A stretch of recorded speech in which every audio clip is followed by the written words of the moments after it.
And social media లేని టైంలో మీరు ఇండస్ట్రీకి వచ్చేసారు అండ్ ఇప్పుడు సోషల్ మీడియా ఉంది. కానీ బాగా వాడుతున్నట్టున్నాను. అదే డిఫరెన్స్ ఏం చూసారు? ట్రాన్సిషన్లో నేను ఒకటి బాగా వాడుతున్నట్టున్నానండి.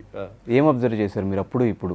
యాజ్ అ అండ్ ఇప్పుడు మీరు 2.0 స్టార్ట్ చేశారు కాబట్టి మేబీ అప్పుడు ఈ సోషల్ మీడియా నుండి నెక్స్ట్ లెవెల్ ఏమన్నా కెరియర్ గ్రోత్ ఉండేదా? అంటే సోషల్ మీడియా వల్ల నా కెరీర్ గ్రో అవుతుందని నేనేం అనుకోవట్లేదు. ఎక్స్ప్రెషన్ డెఫినెట్గా పెరిగింది. అంటే ఇంత మునుపు మనం ఏదన్నా మన గురించి ఒక మాట వచ్చినా లేదా మనం ఒక మాట మంచో చెడో మన బాధ ఏడుపు నవ్వు పంచుకోవాలనుకుంటే దానికి మీడియం ఉండేది కాదు. ఎప్పుడు 2003లో ఎక్కడ ఉంది? ఏమీ లేదు. ఆ న్యూస్ పేపర్లో అక్కడెక్కడో ఏదో రాస్తే అదే. But now I think this is a good bonding అనేది పెరిగింది ఆడియన్స్కి, సెలబ్రిటీస్కి. అదేవిధంగా సెలబ్రిటీలు వాళ్ళు చెప్పిన కహానీలు నమ్మడానికి లేదు ఇప్పుడు. ఎందుకంటే వీళ్ళకి అన్నీ తెలుసు. వాడు నేను ఇలా చేశాను అనగానే బ్రో చాలే మామా బ్రో అని పెట్టేస్తారు కింద. వాడు ఫస్ట్ నిన్న అక్కడ అలాగే మాకు తెలిసాను. సో ట్రాన్స్పరెన్సీ పెరిగింది. పర్సనాలిటీలు ఎలాంటివి అలాంటివి బయటికి రావడం మొదలుపెట్టింది. ఇప్పుడు ఇంటర్వ్యూలో చూసిన సెలబ్రిటీస్కి, బిగ్ బాస్లో చూసిన సెలబ్రిటీస్కి చాలా తేడా ఉంటుంది. అంటే సేమ్ పీపుల్ ఉంటే. ఎందుకంటే ఇంటర్వ్యూలో వాడు వచ్చి నా గురించి నువ్వేమనుకుంటున్నావో అదే మాత్రమే చెప్తాను అని చెప్పేసి బయలుదేరిపోతావు నువ్వు. తర్వాత తెలీదు అది నిజమో కాదు. బట్ లేదా let's say something like Bigg బాస్లోకి వెళ్తే వాడు ఏంటనేది వాడు డైరెక్ట్ వాడు పర్సనాలిటీకి వేసుకున్న బట్టలన్నీ తీసేసి వాడు నుంచోవాలి. అలాగే సోషల్ మీడియాలో కూడా ట్రాన్స్పరెన్సీ పెరిగింది. వీడు ఏం చెప్పినా వాళ్ళకి తెలుసు. So I think that is a good thing. కొంతమందికి అంత అడ్వాంటేజ్ అవ్వకపోవచ్చు. ఎందుకంటే మనం ఇట్లా కాదు అట్లా ఉండాలి, మనం ఒక ఒక బబుల్ పెట్టుకొని మనం మన ఇమేజ్ని మెయింటైన్ చేయాలనుకునే వాళ్ళకి కుదరదేమో. నాకైతే no problem because I'm an open guy like that. అది పక్కన పెడితే ఒక సోషల్ కాజ్కి కానీ ఒక పిలుపిచ్చి ఏదన్నా ఒక 10 మందికి పనికొచ్చే పని చేయాలంటే మాత్రం సోషల్ మీడియా అనేది 100% it's a weapon. It's an amazing weapon.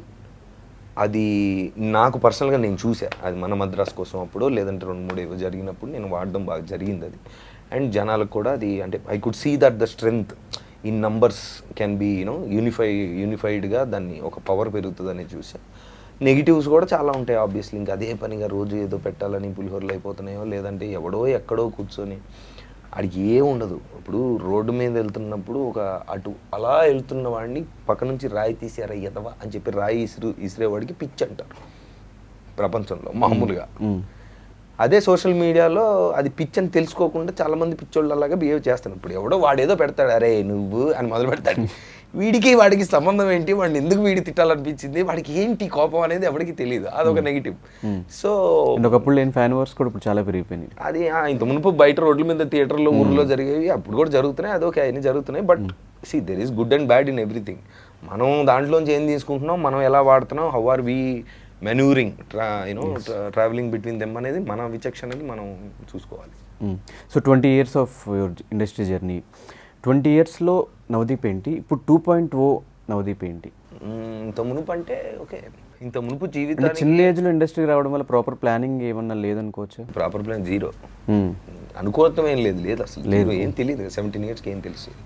Or maybe అంటే 17 yearsకి వచ్చిన తర్వాత ఇప్పుడు లెట్స్ నితిన్కో ఉదయ్కో కుదిరినట్టు సూపర్ హిట్లు వచ్చి తర్వాత ఒక సిస్టము ఏర్పడి అదో గైడెన్సు మేబీ. అంటే నాకు సిస్టమ్ లేదని కాదు, లేదు అది కాదు. కానీ ఇఫ్ దెర్ వాజ్ అంటే నాకు జరిగింది ఏంటంటే సూపర్ స్టార్డమ్ రాలేదు. అంటే ఒక స్టార్టింగ్ నుంచి ఓ పెద్దగా ఓ హెక్టిక్గా రాలేదు.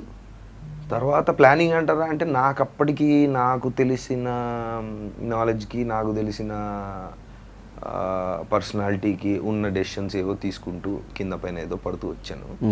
అది కెరీర్ వరకు సంబంధించి. బట్ యాజ్ అ పర్సనల్ గ్రోత్గా నేను చూస్తే రియాక్టింగ్ అంటే మనకేదో జరిగింది, మనం రియాక్ట్ అవుతూ మనం ముందుకెళ్ళాలి. రియాక్టింగ్కి రెస్పాండింగ్కి తేడా ఉంటుంది. రియాక్షన్ అంటే పైనే ఉంటుంది. ఓకే మనకి ఇది లేదేమో, ఇది కావాలి అని చెప్పి దాని గురించి పరిగెత్తడం, లేదా మనం ఇది సాధించాలని పరిగెత్తడం, ఇలాగా కొంచెం పైనే ఉండేది ఒక పర్సనాలిటీ అనేది. ఒక ర్యాట్ రేస్లో ఒక అదే హడావిడిగా కమాన్ అనుకుంటే ఎక్కడ ఒక దగ్గర ఆగి రే జరుగుతుంది పక్కన పెట్టు, నీకేం కావాలి, what is your personality, what do you want అనేది ఆగి ఒక పాజ్ సెకండ్ ఇచ్చి ఆలోచించడం అనేది ఎప్పుడు జరగల. ఫాస్ట్గా చేశాను ఫస్ట్ 17 years, సెకండ్ 17 years. తర్వాత పర్సనల్గా మన జర్నీలో ఒక పర్సనాలిటీ డెవలప్ అయ్యి ఆ లాక్డౌను అనుకోండి జరిగిన రకరకాల సందర్భాల వల్ల ఒక పాయింట్లో ఎక్కడో ఓహో మనకి లైఫ్ అంటే ఏంటో తెలుసు అనుకుంటున్నాం కానీ తెలీదు, ఇప్పుడు తెలుసుకుందాం. తెలియదు అనే సంగతి తెలుసుకోవాలనే ప్రయత్నం స్టార్ట్ అయింది. ఎంత టాలెంట్ ఉన్నా ప్రాపర్ ప్లానింగ్ లేకపోతే అదే ప్లానింగ్ అంతేగా, ఏదైనా అంతే. సో మీ ప్రెస్ మీట్లు ఇవన్నీ చూసినప్పుడు ఒక కాన్ఫిడెన్స్ కనిపించింది. అది కాన్ఫిడెన్సా యాటిట్యూడా? మీరు ఆల్రెడీ కాన్ఫిడెన్స్ కనిపించిందని చెప్పేసి కనిపించింది, డౌట్ రెండిట్లో. యాటిట్యూడ్ అంటే ఒక మనిషి ప్రవర్తించే విధానం అంతే. నీకేంతంటే యాటిట్యూడ్ అనకూడదు. సో